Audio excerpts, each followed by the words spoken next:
People who had no choice but to live next to these horrible neighbors. Starting us off, my neighbor, and he still continues to be a neighbor from HE double hockey sticks. Obviously, he survived that. I don't even know where to start. All this drama started last year in May 2024. There was a major storm that caused a lot of damage from fallen trees and light poles. We did our part in the cleanup and stacked the trees and limbs on the curb of our driveway. We have 3 driveways on our property, and we used one of the driveways that we don't use so that we wouldn't interfere with the street traffic. How big is your house if you have 3 driveways? That's math I can't even do. Can't even imagine. The neighbor across the street has 3 driveways for his property and also drives an 18-wheeler. This is where an issue has started once again. I've always had problems with this neighbor when I would have company over, or if I simply leave my vehicle outside my gate in the driveway. He would always yell or complain to move my or my company's vehicles so that he could use my driveway to turn into his property. Also, the street has road signs that says no through trucks. See where the debris in my driveway is a problem for him? After the cleanup of the storm and the next day, I was woken up by the police asking me on the phone if I could come clean up his place and they won't press charges. I'm confused on what's going on, and the police are telling me that the neighbor is accusing me of throwing his wood trash back into his yard. I have no clue why I'm being notified about it, and I tell the officer it wasn't me, and that sucks that happened to him, but it's not me, and it sounds like a personal problem for him. The police left and my neighbor started filling his truck with the debris from the storm and then dumped it in my main driveway. I have cameras. It records. I call the police, show the videos. The police try to talk to him, but he stays locked up in the house and doesn't talk to them. We made a report with the police, and I don't think that they didn't take it seriously because I couldn't find a record of it. I'll explain later. The police just cleared my driveway and went on about their business. Later that same day, I left my house, and I have a huge habit of always watching my rear view mirror, and I noticed my neighbor's truck behind me. So I started to take erratic lane changes and turn to other streets to verify my suspicions, and when I started to make circles, I knew what time it was. I think we know what's coming. He almost trapped me and had my weapon in hand, but I saw an opportunity and took it to get away. The police station isn't far from where I was, and I was headed that way, but there was a telephone pole down and a police vehicle there, so I pulled up real fast and slammed on the brakes while honking at the officer. I get off in a hurry to explain the situation, and my neighbor pulls up as well and gets out, arguing and walking towards me. The police officer is yelling at him to get back. The same police officer comes into the story later, apparently. I actually replay this moment a lot because maybe it could have been settled by this time. I leave and I let the officer deal with him. I go back home, and 30 minutes later, my neighbor pulls back to his house, but before, he stops in front of mine and tells me that he is going to kill me. Okay. I called the police to make a report, but decided to go to the station to make a report instead, since it had been 4 hours since I called about the first threat. Went to the station, made a report, had my witness with me. Of course, the police were nonchalant in taking my report and didn't seem thrilled to be filing one. But thankfully, it was recorded. In July, we had a hurricane, which added more debris, and our city was very slow in cleanup efforts. August 2nd, come home, my main driveway has an automatic sliding gate, and I didn't have my remote. So I parked in my other driveway by where the debris is. At the same time, the neighbor pulls up in his 18-wheeler directly behind my truck and gets out. I can tell he is on a mission. He walks into my property and I yell at him to get back. I start walking fast towards the back of my property, and when I look back, he is running towards me. My cameras actually pick this up too. I get cornered in the back of my property, and he's already saying that he's going to effing me. All in one swift motion, I turn around, pull the weapon out, and I shoot at him 3 times. 1 in the nuts, wasn't intentional. 2 in the arm. How did this man survive that? You blew his nutsack off. Is that not immediate?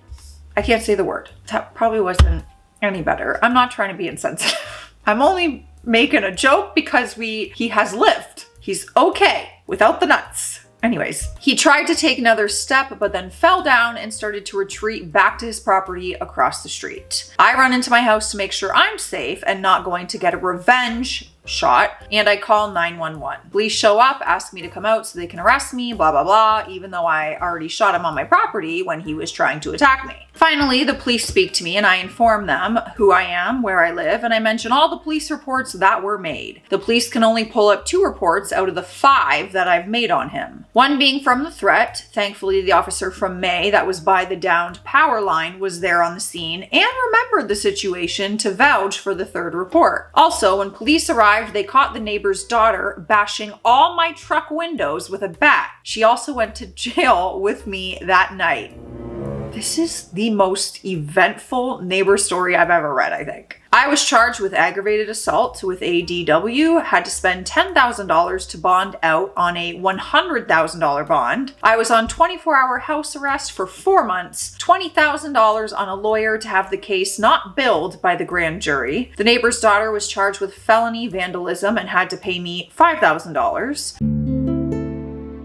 2 months ago, I was doing some pruning and I put the branches in my driveway again. The neighbor came out yelling and recording. I told him, I bet your ass won't come on my property again. I had police show up and I explained my part, even though he's been by me 3 times already. He still flicks me off when I come outside and he's cutting the grass. I can't help but laugh a little. No, this feels like a fever dream. This feels like a movie. It can't be real. You blew off someone's nuts, him in the arm twice, and you just continue living next to each other and continue like and being angry at each other. No way. No way. I have so many questions. Does he have any? Does he have one nut? I don't understand how you survive that, you guys.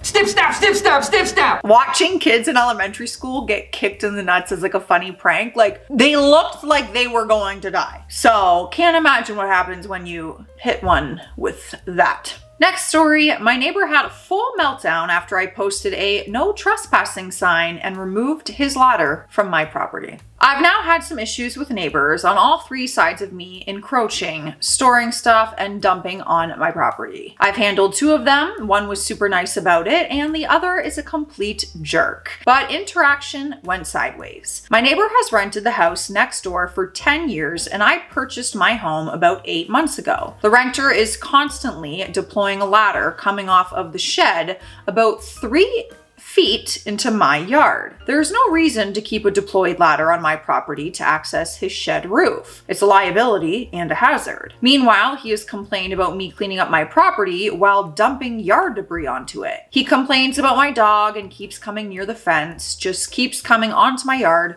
for no reason. Friday morning, I came off a rough shift at work and the ladder was in my yard again. I took it down and put up a no trespassing sign. Saturday morning at about 7:30, the renter is tearing up my flower bed and throwing the plants and pavers over the fence. He stops when I ask him to and curses me out. I get some coffee, I take the dog for a walk, take photos of the damage. I sat down around 9 a.m. to message his landlord when the renter started setting off fireworks at 9 a.m. Jail time. I reported it to the landlord and went about my day. The advice from my boyfriend, who is out of state, was to wait for the landlord. My brother advised me to go to the police. At 2 p.m., I hadn't heard back from the landlord and considered filing a non-emergency report, but found out I would need to wait until Monday to do so. At 3:30, the landlord messages me that he will talk to his tenant and he will be checking in with me when he gets off work. 4 p.m., I'm still outside playing with my dog when the neighbor starts cursing at me because I reported him to his landlord. He set off more fireworks and pulled his car to where he had torn up the flower bed and started blasting music. I have to admit, it was like watching a train wreck. I couldn't look away from it. He was going from one bizarre activity to the next in rapid succession. I did not engage. I FaceTimed my boyfriend to show him, took a video, and reported everything in real time to the landlord via text and photos. That landlord is probably sitting there being like, oh my God, like, what do I do with all of this? You want your money for rent, I'm sure, but at the same time, think your tenant needs to go on git. I figured the best thing would be to get out of there. I was getting a little bit scared at this point. I went 2 doors down to a neighbor's house. He's retired and lives with his aging parents. He is friendly with this renter, said it was out of character, and figured there might be something deeper to go nuts like this, and checked in on him about 30 minutes later while I waited with his parents at his house. When he came back, he let me know he was still there blasting music in his car, but appeared calm. I asked if calling the police would escalate or diffuse the situation, and he thought it may amplify it, and I should continue checking in with his landlord. I hung out with my dog, the neighbor, and his aging parents for about an hour and a half more. They are fun neighbors, and we have a good time chatting, and they put my mind at ease. At about 7:30 p.m., my neighbor walked me home, stayed for a bit to just make sure the renter was gone, and did not come back. The landlord has not contacted me back after his tenants blow up, and I will follow up with the police tomorrow morning. It has been a very, very weird day. I would say weird is probably an understatement. However, that's a fair point. Maybe there's something deeper going on with this person, their mental health. If that's out of character, you would assume maybe something's off. If they don't act like this all the time and it came out of nowhere, maybe something's going on there. If this happened all the time though, still could be a mental health thing. We got more stories, but let's hydrate because these ones are truly cuckoo bonkers today. Cheers! Guys, I leave for Italy in 2 days, but at the time of this recording, I'm already in Italy. You're watching this as I'm in Italy right now, but I leave in 2 days. As of today, I will be 14 days filmed ahead. I have been busting my booty to make sure you guys have videos every single day while I am gone, okay? I do it for you. I love you. Neighbors harassing and assaulting me, and they're the ones trying to serve me papers. We got a lot of law involved in these stories. This is a long story, WA state, but basically it involves 3 houses. Mine, some neighbors I've had for 5 years, and a 3rd house that just sold. Last year, my neighbors asked to buy my house and said it was for their family. I said no, and they have acted like I have killed their grandma ever since. Fast forward to a couple months ago, and their sister and brother-in-law bought the 3rd house behind me. Immediately, they tried to connect the 2 properties by crossing a 4th house property and walking along the entire back line of my property after they cut down all the trees. Am I the only one who would never want to live on a property with my family? Adorable for you, but no thanks. Love them, no thanks. I like my space and my privacy. I live in a different city. I used to have a forest and privacy from the 3rd house, and after they came in and cut it all down, I lost everything privacy-wise. They started making huffs and sighs when they would walk along the back of my property line, and they seemed overall annoyed with me just for existing. A week later, I found that they had walked onto my property, taken some planting containers and a soil bag, and threw it away in their trash. I confronted them about it, and we got into an argument. They were arguing standing on property that wasn't theirs while I was on my property. I recorded it and they acknowledged my camera recording. They're saying things like I'm a dumb, fat, weird. They said I had a crappy house and a crappy yard. I'm a fool, an idiot, etc. No one likes me. Really weird stuff to say when you've been caught trespassing. Fast forward a couple nights later, and the 2 husbands waited for me to go on a walk at night, and they ambushed me. One is an ex-cop. One is currently in the military, and they tried to take my walking stick and force me to hit them so that they could me. I started recording a voice memo when they came at me. They pushed me and shoved me around and shined flashlights at me from 15 feet away. I kept my cool and continued on my walk to the neighborhood policeman's door. I told him what they were doing and he didn't care. He's friends with them, but at least they couldn't do anything in front of him. I walked home and now I can see they're trying to sue me or serve me some kind of papers. For what? I'm sure I need to file a police report, but they didn't seem too eager when I called them about it, saying they didn't have enough officers for an in-person report. Among the 5 people involved now, including the neighbor cop, there is 1 military officer, 1 ex-cop, and 1 sheriff, and 1 head of firearm background checks for the state. All of them which have weapons. I'm weighing going to the military police first because they will actually deal with the hothead husband, and then going and getting protective order or an extreme risk protection order at the courts. I don't know what they are going to try to serve me, but it could be anything from recording them to arguing with them or planting bamboo in my containers on their property. They said they were going to sue for that. Could be something, but I don't know about it. Feeling like I don't have any real options here. Has anyone else had something like this happen? Thinking of taking recordings and posting them on our neighborhood next door app saying, beware of these neighbors here. They are very threatening. And then posting the audio. Ooh, well, that'll be a risky game if you do that. This is mind-boggling. And when you have people of power like ex-cops or cops who are friends with the ex-cops,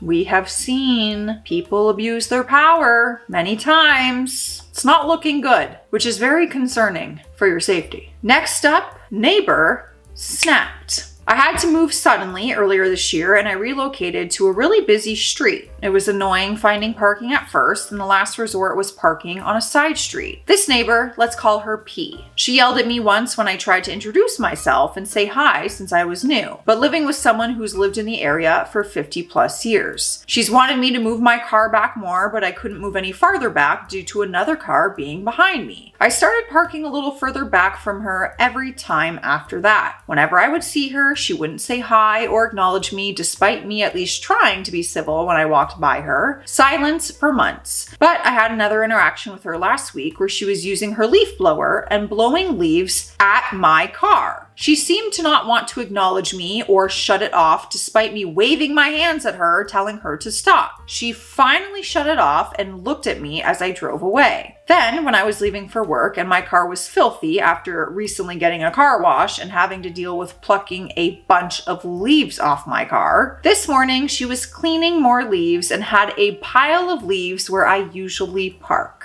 My partner dropped me off to work and P ended up screaming and cursing at my partner, apparently saying, "Don't effing park here," and a bunch of other hostile things. This is the first time she's actually snapped and kept cursing and screaming. My partner had plenty of room to park behind P's car, avoiding the pile of leaves. They asked why P is so mean and she didn't say anything, just cursed more right after that. I definitely want to file a report on her for being hostile and causing emotional distress, especially when my partner and I have been dealing with enough BS recently. I don't want anything to happen to my car or to have stressful interactions with P, so I'll start parking on the other side of the street. Apparently, a neighbor's house caught on fire last year. They lost everything. A woman came running out crying and went across the street for help. P was there but said, "Go somewhere else," to the woman who just lost her home.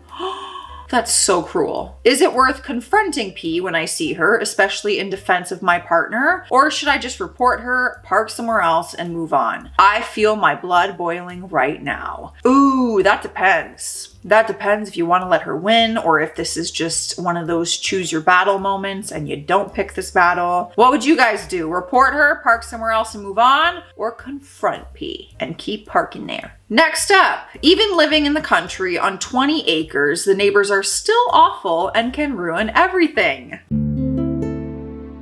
And here we are thinking that if you have 20 acres of land, you'll never even see your neighbors or ever have to deal with them. That's like the dream, you guys. I want to move away to like the county. I want big property. I want to be alone. I want quiet and peace. And I know that's funny because I live downtown Toronto, but that's like the one day because I'm in the city now and one day I'm going to want peace and quiet. Not right now, but I will. Y'all may never hear from me again one day. That'd be so sad. I live on 20 acres in a small mobile home. My wife, kids, and I moved here alongside my parents about 7 years ago. We came out here to get away from so many people and to live a simpler life. And that's exactly what happened at first. The land we live on was part of a big family farm of over 100 acres. But the brothers that inherited got into a feud and split the land up, so the boundary lines are weird. My parents' house, which was already on the land, is maybe 30 feet from the side property line, and the neighbor's house is right on the other side of that. And their property line runs from the side of the house to behind our property, making a 90-degree angle. They are the only neighbor within eyesight. When we first moved here, we were the only people here.